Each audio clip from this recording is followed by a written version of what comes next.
The drama of starbirth unveils itself all around us in our own Milky Way, but stars did not always form in the way we see them today.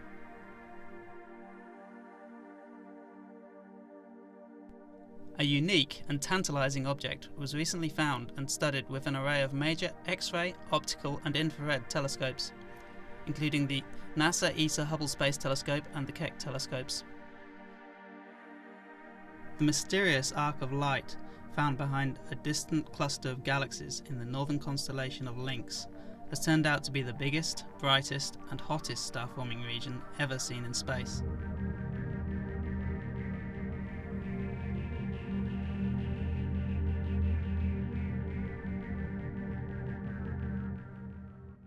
Well, one Friday afternoon I was sitting in the office and a colleague walked in waving a sheet of paper. It turned out that this paper contained a spectrum of a mysterious arc in the Lynx cluster, and nobody had been passed around the members of the team, and nobody could identify what it was, and nobody had any idea how far away it was.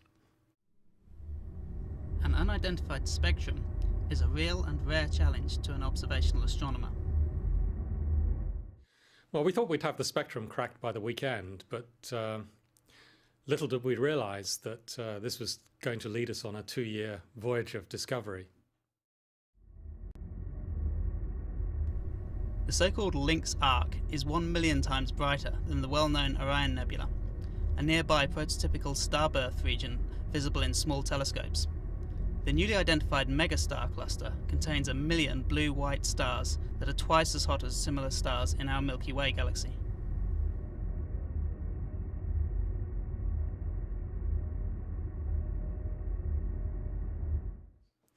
As far as we can tell, this object is unique. Now, there's been a lot of speculation about what these early star formation regions would look like, and indeed people have made theoretical models of them. But the point is, they would only exist in this really bright phase for essentially the blink of an eye on a cosmic timescale. So we're very unlikely to see them in this bright phase. The arc is the stretched and magnified image of the megastar forming region, about 12 billion light-years away, far beyond the galaxy cluster.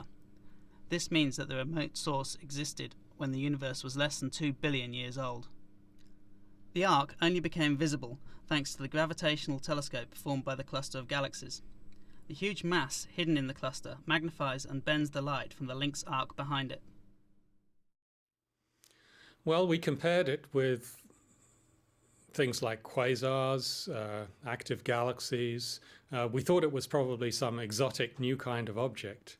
It was only after some thought and theoretical modeling that we realized that it was most closely related to these star-forming H2 regions that we know about locally, and indeed you can see through small telescopes. It's a stupendous Orion Nebula. The Orion Nebula contains about 4 really bright stars that power it. This nebula contained, we estimated, around 1 million really bright stars, so many, many times brighter than the Orion Nebula. The desire to find and study the first luminous objects in the universe is the main scientific drive behind the construction of the NASA ESA CSA James Webb Space Telescope, scheduled for launch in 2011.